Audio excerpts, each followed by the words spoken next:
With the opening of Epic Universe just months away, it seems that the marketing swing is in full force. Now, there's a few questions out there about how much did Epic Universe cost and who paid for it? Well, we have a theory on who provided the funding for Epic Universe. And if you follow this channel, you probably know. But if you're here with us for the first time, we're going to tell you something you may not be aware of. Bob Iger funded Epic Universe. Let's talk about that on That Park Place. Hello, I am Jonas Jake Campbell, an investigative reporter for That Park Place, and here with me is my good friend, Mr. VashSky. Vash, I hope you're doing well today. I hope you're doing epic. I am doing very epic right now because we're going to be going over some Universal stuff. Oh, I just love talking about it. But, you know, what I love most about this, Jonas, is how Disney has played a role in pretty much all of this.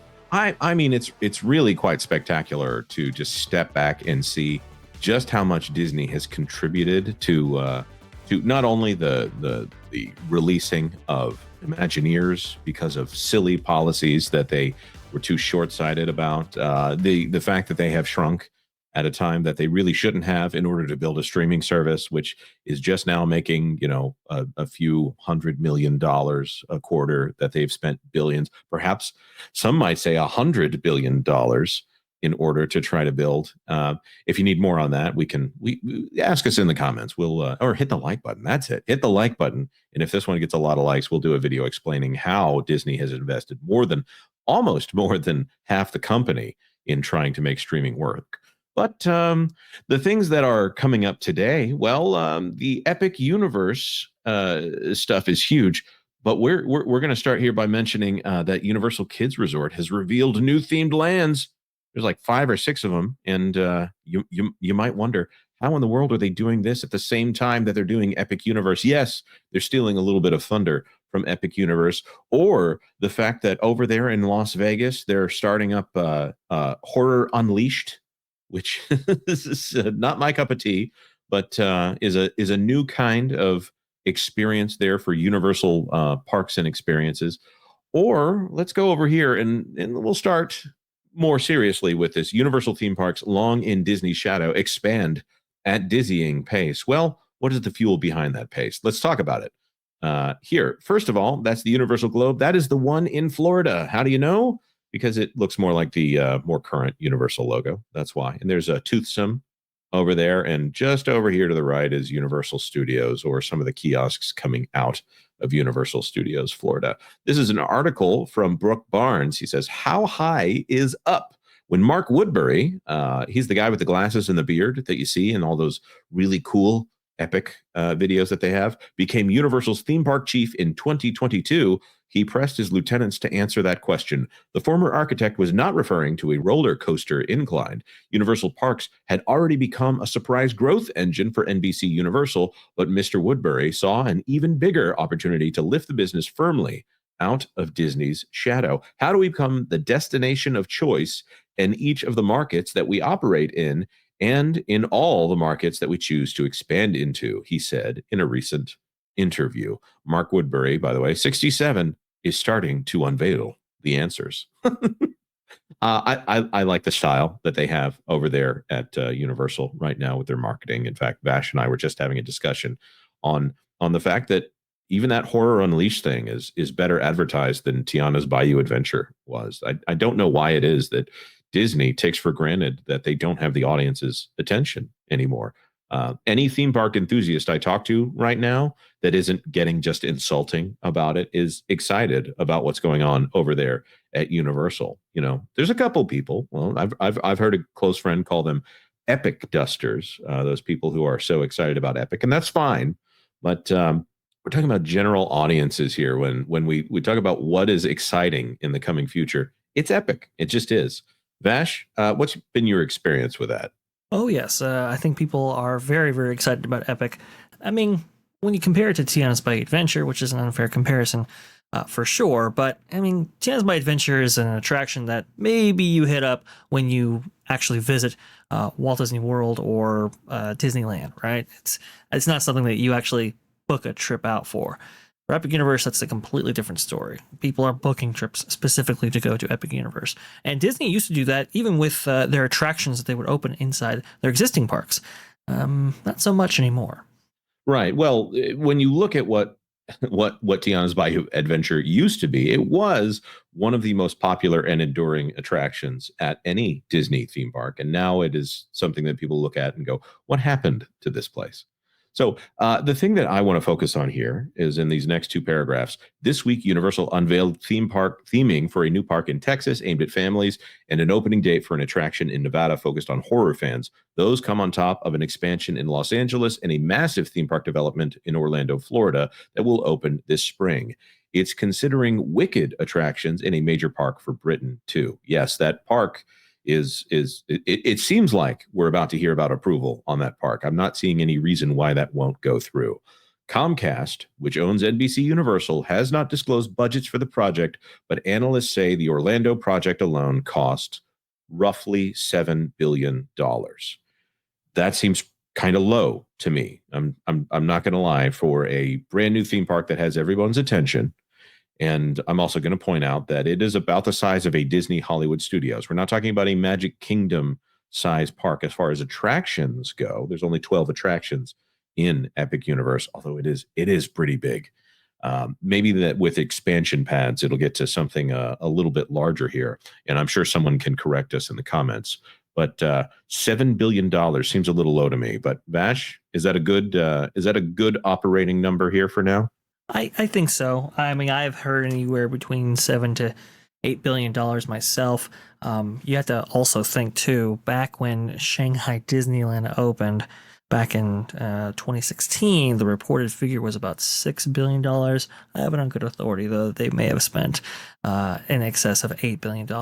So, given inflation, given the difference between Universal and Disney when it comes to paying for these parks and so forth, I think $7 billion is just about right. I Well, know a lot of and people.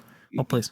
and there's the actual cost of building in Shanghai, and with that, you have to work with an organization that doesn't want to work with you unless you have a very good relationship. And when Well, you're not good at what? relationships, sometimes a lot of money and undisclosed payments can go a long way, allegedly. Well, that's the thing about that, Jonas. The stories of the problems that they faced during construction are infamous. In fact, they had to pour the foundations for the Tron light cycle attraction over there in Shanghai multiple times because apparently, the craftsmen over there, maybe not as skilled as Disney was hoping for. So I think that led to a bunch of cost overruns. Not what I'm hearing for Epic Universe. Plus, they had to grease the palms twice over there, from what I am hearing, because Mm. that project stalled, and by the time they got in there were new people in charge that didn't relate to them as well. Anyways, let's not get too deep into that here. But the thing we also want to talk about here, let's see, where is it? We're going to roll these out across the country and the world. This is a couple paragraphs talking about the Universal Horror Unleashed in Las Vegas and the Universal Kids Resort in Frisco. They say, we're going to roll these out across the country and the world, Mr. Woodbury said. They're relatively cheap, Mr. Woodbury said. Well, that's repetitive. At a 2023 conference that the first Horror Unleashed and Universal Kids Resort would cost several hundred million combined. Well, we happen to know here, if we go to this report out of, let's see, WFAA Channel 8 out there in Texas, that it's 550 million was the budget for Universal Kids Resort. That also, in its 97 acres, that also gives us an indication of the size of the park, although the concept art makes it look like it's pretty large here. Also, if we're trying to account for how much Universal Horror Unleashed costs, probably not the 450 million that's remaining in that threshold to stay under several hundred million, but who knows? I don't know much it costs. Go ahead and play this. Okay, if you're squeamish, you may not want to watch the Universal Horror Unleashed thing. If you want to turn kids away, we're just gonna play a little bit of it in the background. The more horrifying things have been blurred, and the sound has been changed here for what we're working on. But this looks like everything we've come to expect from Halloween Horror Nights. It looks like they're doing things that are in that tradition. And also, the footage that I've seen out of Halloween Horror Nights is, well, it's horrifying. Okay, so we've got about 8 billion that I'm going to point out here. And this is where I really want to emphasize And there's a lot of people who watch this channel on a regular basis who know exactly where I'm going to go with this. Disney, well, has recently paid Comcast $8.6 billion for their remaining stake in Hulu. Now, this headline is a little misleading here out of Corp, Corp magazine. Comcast did get 8.6 billion for Hulu here, but that's not quite the end of the story. So when Brian Roberts from Comcast and Bob Iger met, this was out of Bob Chapek's control here, to discuss the remaining portion of Hulu, which used to be a joint venture between Fox and Comcast and also Disney. They made a put call arrangement in which either side could call that, and the $27.5 billion valuation of the company was the floor of that valuation there. So 1/3 belonged to Fox and 1/3 belonged to Comcast. So that 9-ish that was there, that was the floor that this would be offered for. So Disney knew they were on the hook for $9 billion in order to buy 1/3 of Hulu. Well, since then, Disney, after they've handed over $8.6 billion, and apparently there's some small debts there, Disney has now put on their SEC filings an additional reserve, which means they're holding aside $5 billion in the expectations that they might have to pay in order to pony up money for the remainder of Hulu. So what we're looking at right now is 13-14 billion dollars that are sitting over there. That Comcast has received for Hulu.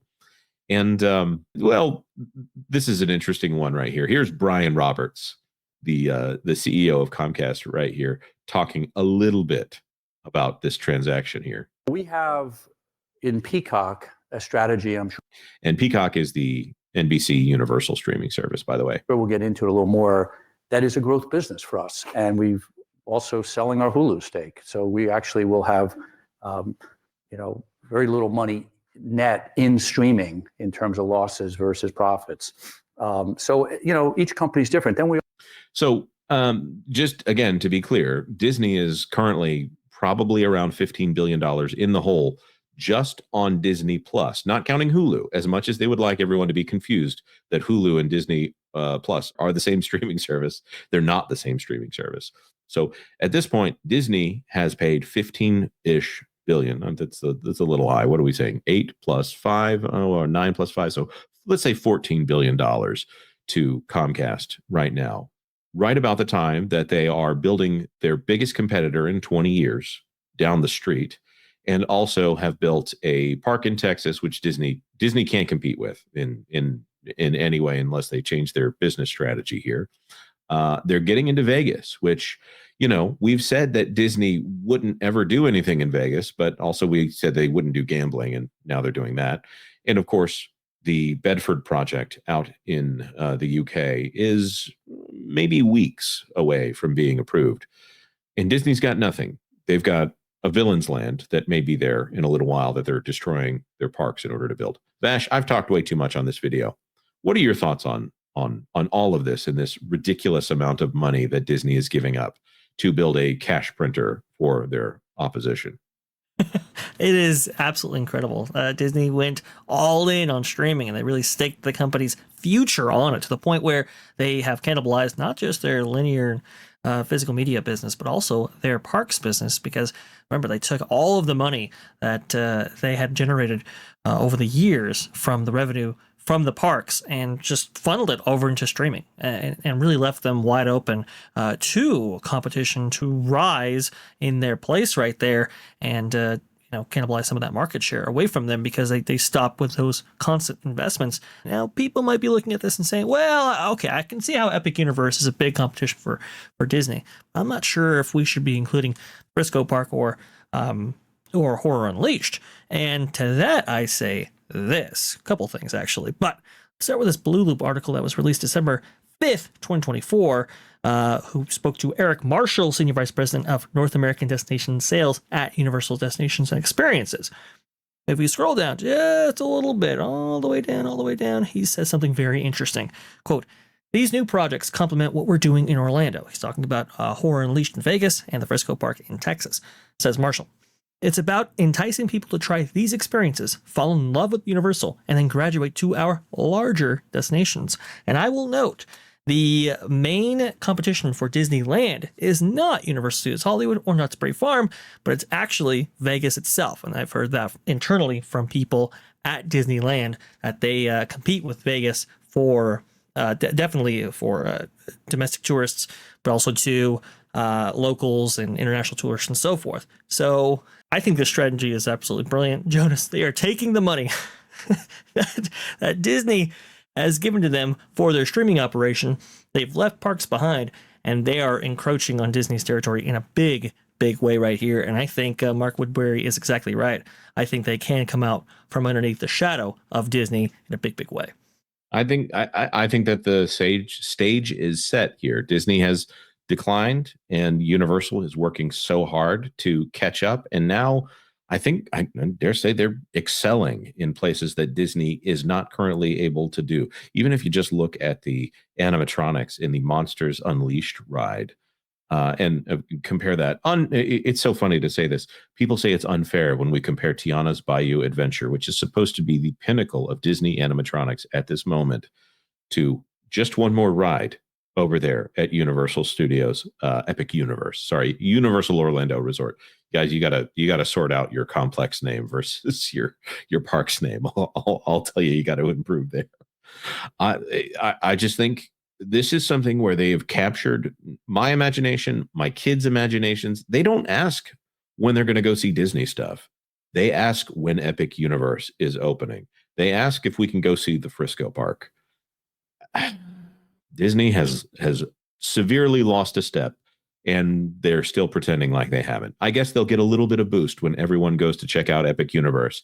I think they're hoping that people also go to Disney, which is, I got to say, as far as I'm concerned, if I were a Disney shareholder, I'd say you've lost at that point. Vash, anything else you want to say?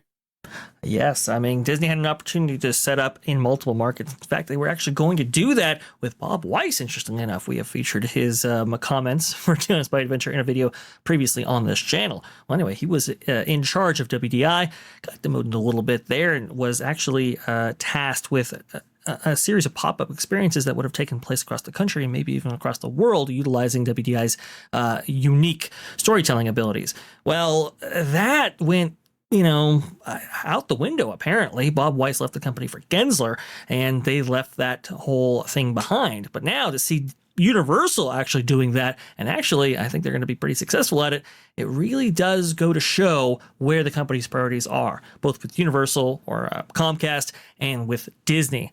And I think the market is better for it, at least with what Comcast is doing. Yeah, I agree. I can't even imagine what Disney would be doing right now if they had no competition in the space. But with that being said, we'd like to throw this to our commenters. What do you think about Universal Horror and the Frisco Park, Bedford project? Who knows whether or not James Bond will actually be in the Bedford project now that, of course, James Bond has been sold almost completely to Amazon. And of course, are you going to be heading down to Epic Universe? And if you do, are you going to go to Disney too? Or is it the other way around? Let us know your thoughts in the comment section down below. And if you haven't done it yet, consider subscribing to That Park Plays for all the news that should be fun. Thanks for watching That Park Plays News.